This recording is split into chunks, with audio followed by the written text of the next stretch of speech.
सरकारी अस्पतालों की लंबी लाइनें अक्सर आपने देखी होंगी, लेकिन कल्पना कीजिए कि इन्हीं सरकारी अस्पतालों में अगर आपकी जांच जल्दी हो जाए, आपकी बीमारी तुरंत पकड़ी जाए और इलाज सटीक हो, तो आम नागरिक के कितने ज्यादा हित में यह बात होगी। तो दरअसल इसकी शुरुआत हो चुकी है, क्योंकि उत्तर प्रदेश के ग्रेटर नोएडा में GIMS यानी कि government institute of medical science में देश का पहला सरकारी अस्पताल आधारित AI क्लिनिक उद्घाटन इसका कर दिया गया है। यानी कि पहला सरकारी अस्पताल आधारित AI क्लिनिक खुल गया है। अब ये स्वास्थ्य के क्षेत्र में एक तकनीकी क्रांति का संकेत भी है। तो आइए समझते हैं कि सरकारी अस्पताल में अगर AI क्लिनिक खुला है तो इसके क्या मायने हैं, साथ साथ हम इसके संबंध में कुछ अन्य परीक्षोपयोगी तथ्य भी आपके लिए लेकर आए हैं। शुरुआत करते हैं इस टॉपिक की। बात करेंगे सबसे पहले खबर की। तो खबर यही है कि चूंकि ये भारत का पहला है तो आपके परीक्षा के लिए भी महत्वपूर्ण है। सरकारी अस्पताल आधारित कृत्रिम बुद्धिमत्ता यानी कि आर्टिफिशियल इंटेलिजेंस पर आधारित ये गवर्नमेंट का एक AI क्लिनिक है। अब AI क्लिनिक के क्या क्या फायदे होते हैं, इस पर हम चर्चा करेंगे। और ये कहां खुला है ये बात आप याद रखेंगे। ये government institute of medical sciences GIMS greater Noida Uttar Pradesh में स्थापित किया गया है। इसका हाल ही में उद्घाटन हुआ है। अब देखिए, AI क्लिनिक की विशेषता और इसका उद्देश्य, इन दोनों चीजों को पहले समझना जरूरी है। दरअसल ये जो डिजिटल इंजीनियरिंग है, अगर उस फील्ड में हम कहें, या आत्मनिर्भर भारत के लिहाज से हम कहें, या फिर हेल्थ केयर इनोवेशन के लिहाज से कहें, ये एक महत्वपूर्ण लक्ष्य की तरफ बढ़ता हुआ पहला कदम है। क्योंकि स्वास्थ्य के क्षेत्र में ये गवर्नमेंट की तरफ से ये बात अगर सामने उजागर होती है और इसका पहले कदम के तौर पर इसको सफलता से अगर ये काम किया गया है तो एक महत्वपूर्ण बात है। क्योंकि कृत्रिम बुद्धिमत्ता यानी कि AI के बढ़ते उपयोग के लिहाज से अगर आप देखें तो AI के माध्यम से जेनेटिक स्क्रीनिंग के माध्यम से स्वास्थ्य के क्षेत्र में एक महत्वपूर्ण पहल के रूप में इसको देखा जा रहा है। अब गंभीर बीमारी अगर कोई होती है तो उसको प्रारंभिक चरण में ही इसका उद्देश्य यह है कि उसका पता लगा लिया जाए। जैसे तमाम ऐसी बीमारी होती है, विशेष तौर पर अगर हम कैंसर की बात करें, जैसे आजकल जो सबसे सामान्य तौर पर प्रचलित कैंसर के रूप में अगर देखा जाए तो लंग्स से संबंधित, फेफड़ों से संबंधित और ब्रेस्ट कैंसर, ये दो कैंसर ऐसे हैं कि अगर प्रारंभिक चरण में ही इसका पता लग जाए तो इसको कंट्रोल किया जा सकता है। तो ऐसी गंभीर बीमारियों को प्रारंभिक चरण में ही उनको डायग्नोज किया जा सके, उनको पता लगाया जा सके, इसलिए ये एक महत्वपूर्ण कदम के रूप में इसको माना जा रहा है। विशेष तौर पर ऐसे लोग जिनकी आय यानी कि आम नागरिक जिनकी आय बहुत ज्यादा नहीं है, जो महंगे अस्पतालों तक जिनकी पहुंच नहीं है, उनके लिए ये एक महत्वपूर्ण पहल हो सकती है। अब इसकी सफलता पर निर्भर करेगा। अब इसमें क्या होगा, तो AI आधारित हेल्थ केयर स्टार्टअप्स को वास्तविक अस्पताल के माहौल में सेट किया जाएगा ताकि वो अपना समाधान विकसित कर सके और परीक्षण और सत्यापन करने का इनको अवसर मिलेगा।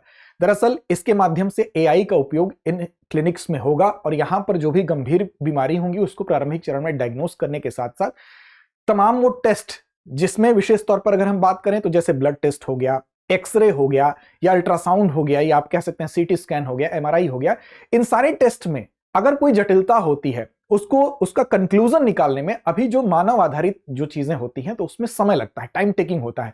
अब इसके समय को अगर कम कर दे, जिस चीज में 1 दिन 2 दिन लगता है आपको रिपोर्ट मिलने में, अगर वो 1 घंटे 1.5 घंटे में वो रिपोर्ट आपको मिलने लगे तो जाहिर सी बात है कि ज्यादा से ज्यादा लोगों तक इसकी पहुंच होगी, ज्यादा से ज्यादा लोग लाभान्वित होंगे और साथ साथ इसकी सटीकता और ज्यादा बेहतर होगी।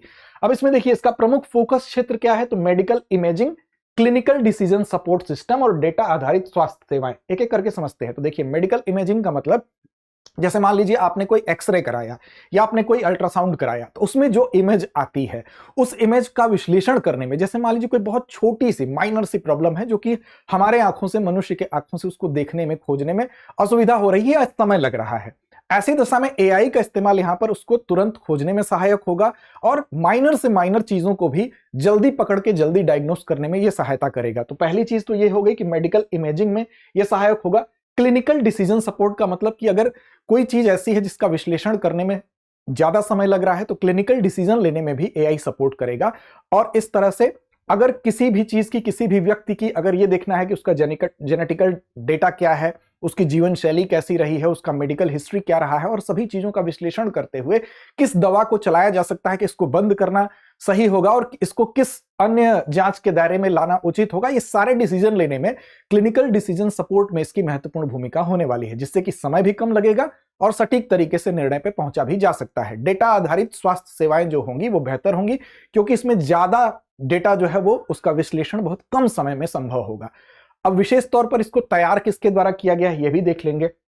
अब इसमें देखिए, प्रारंभिक कैंसर की पहचान की जाएगी, पर्सनलाइज्ड प्रिसीजन मेडिसिन लेना होगा, अगर किसी को रिमोट पेशेंट मॉनिटरिंग करनी होगी, ये सारी चीजें हो सकती हैं।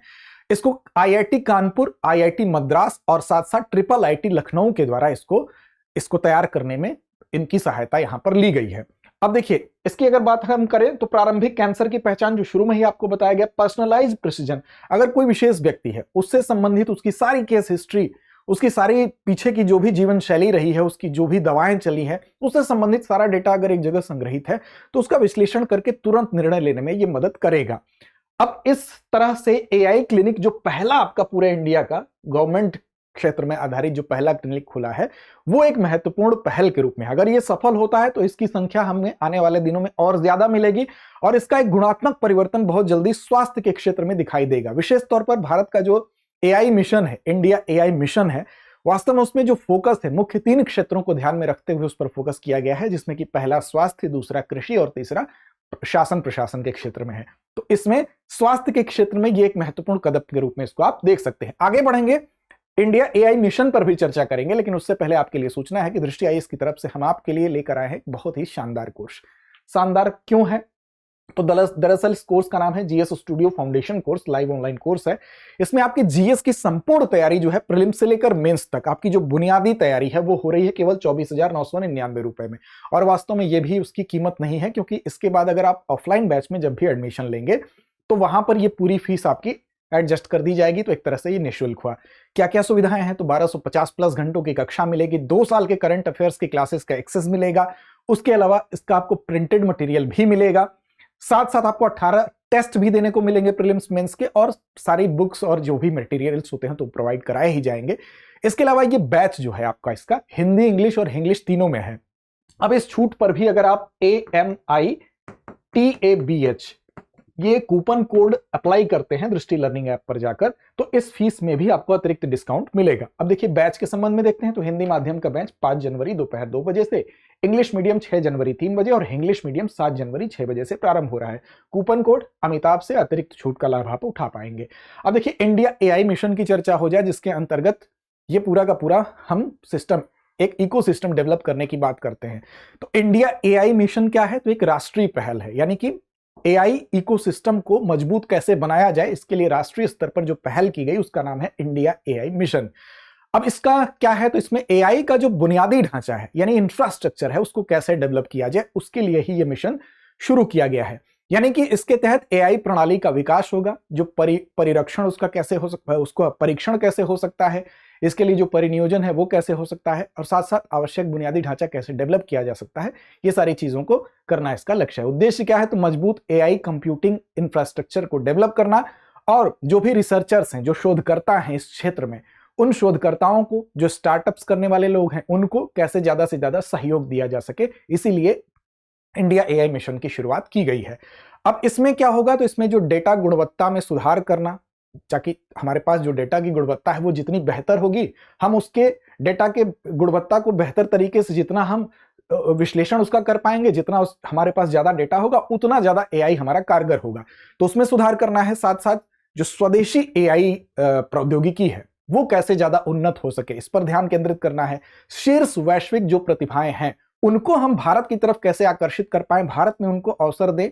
तो इसके लिए क्या जरूरी है? इसके लिए एआई इंफ्रास्ट्रक्चर, एआई इकोसिस्टम को डेवलप करना जरूरी है, तभी विश्व के जो शीर्ष प्रतिभाएं हैं वो यहां पर आकर्षित होंगी। तो ये इसका लक्ष्य है। साथ साथ जो सबसे इंपॉर्टेंट चीज है वो है कि नैतिक, सुरक्षित और उत्तरदायी एआई कैसे हम इन प्रथाओं को बढ़ावा दे पाए, ये भी इसका लक्ष्य है। अब देखिए, इसी के लिए मार्च 2025 में 10,372 करोड़ रुपए की एक केंद्रीय मंत्रिमंडल ने स्वीकृति दी। किसके लिए? तो इसी मिशन के लिए, यानी कि इंडिया एआई मिशन के लिए। तो ये राशि भी स्वीकृत की गई, और इसके माध्यम से जो एआई कंप्यूटिंग क्षमता है, उस कंप्यूटिंग क्षमता को स्थापित करना है, इसका लक्ष्य है। इसके माध्यम से ये कंप्यूटिंग क्षमता कैसे डेवलप होगी? तो इसमें यह है कि प्रारंभिक चरण में जो जीपीयू होता है, यानी कि ज्यादा से ज्यादा हमारे पास जब जीपीयू होगा, जीपीयू क्या होता है ये याद रखेंगे, अभी बताते हैं आपको। दरअसल जीपीयू जितना ज्यादा होगा, इसको एआई की, हम कह सकते हैं कि एआई का इंजन कहा जाता है। जैसे किसी भी गाड़ी को चलने के लिए इंजन जरूरी है, तो एआई के लिए जीपीयू जरूरी है। जीपीयू क्या होता है? तो ग्राफिक्स प्रोसेसिंग यूनिट कहते हैं इसको। जैसे सीपीयू होता है, सीपीयू क्या करता है? इसकी एक निश्चित क्षमता है, गणना करने की निश्चित क्षमता है। लेकिन जीपीयू जो होता है, इसकी गणना करने की क्षमता बहुत ज्यादा होती है। ये बहुत बड़ी बड़ी गणनाओं को एक साथ कर सकता है, बहुत कम समय में कर सकता है। तो एआई को चलाने में जो सबसे इंपॉर्टेंट चीज है वो जीपीयू है। तो जीपीयू हमारे पास जितना ज्यादा होगा, हमारा एआई का तंत्र उतना मजबूत होगा। तो सरकार का ये लक्ष्य है कि प्रारंभिक तौर पर, प्राथमिक चरण में 300 से 500 जीपीयू हम अपने यहां उसको खरीदेंगे या स्थापित करेंगे जैसे भी। लेकिन अभी क्या है, लक्ष्य यह है कि कम से कम 1000 जीपीयू चाहिए, यानी कि ग्राफिक्स प्रोसेसिंग यूनिट चाहिए, क्योंकि एक साथ बहुत सारी गणना करने की एआई को जरूरत पड़ती है। अब इसके लिए अब एआई या मशीन लर्निंग जो भी है उसमें, जैसे मान लीजिए कोई भी इसका मॉडल हो, चैटबॉट ही जैसे हुआ, तो उसको बड़े डेटा को प्रशिक्षित करने की जरूरत पड़ती है। उसमें हमारे पास जब तक जीपीयू नहीं होगा तब तक हम इस चीज को कर नहीं पाएंगे। यानी कि हजारों कोर के माध्यम से एक साथ गणना करने में सक्षम होता है जीपीयू। तो इसके अंतर्गत एआई कंप्यूटिंग क्षमता स्थापित करने के लिए जीपीयू को बढ़ाने की भी एक यहां पर टारगेट उसका भी रखा गया है। तो इंडिया एआई मिशन क्या है, एक राष्ट्रीय पहल है और देश में एआई के इकोसिस्टम को मजबूत करना इसका लक्ष्य है, याद रखेंगे। अब क्षमा करिएगा, 1000 नहीं 10,000 जीपीयू की जो संख्या बताई गई है वो 10,000 से अधिक जीपीयू की एआई कंप्यूटिंग क्षमता स्थापित करने का लक्ष्य है। वो आपको जो 1000 बताया गया, 10,000 से अधिक, तो 10,000 से अधिक जीपीयू की एआई कंप्यूटिंग क्षमता स्थापित करने का यहां पर लक्ष्य है। तो चलिए अब अभ्यास प्रश्न की तरफ चलते हैं। और अभ्यास प्रश्न आज का आपके लिए है, जिसकी जिम्मेदारी आप पर छोड़ते हैं उसका जवाब देने की, कि भारत का पहला सरकारी एआई क्लिनिक कहां स्थापित किया गया। विकल्प आपके सामने है, एम्स नई Delhi, SGPGI Lucknow, government institute of medical sciences greater Noida या केजीएमयू लखनऊ। इसका जवाब तो आप देंगे ही, साथ साथ अगर टेलीग्राम चैनल को हमारे अब तक फॉलो नहीं किया है आपने तो कर लीजिए, दृष्टि आईएएस यूट्यूब चैनल पर, जहां पर इस कार्यक्रम का आपको पीडीएफ और साथ साथ इसकी लिंक भी आपको मिलेगी। तो लड़ते रहिए, अपने लक्ष्य की ओर बढ़ते रहिए। अब एग्जाम की तैयारी को और बेहतर करने के लिए हमारे चैनल को लाइक, शेयर और सब्सक्राइब करना ना भूलें।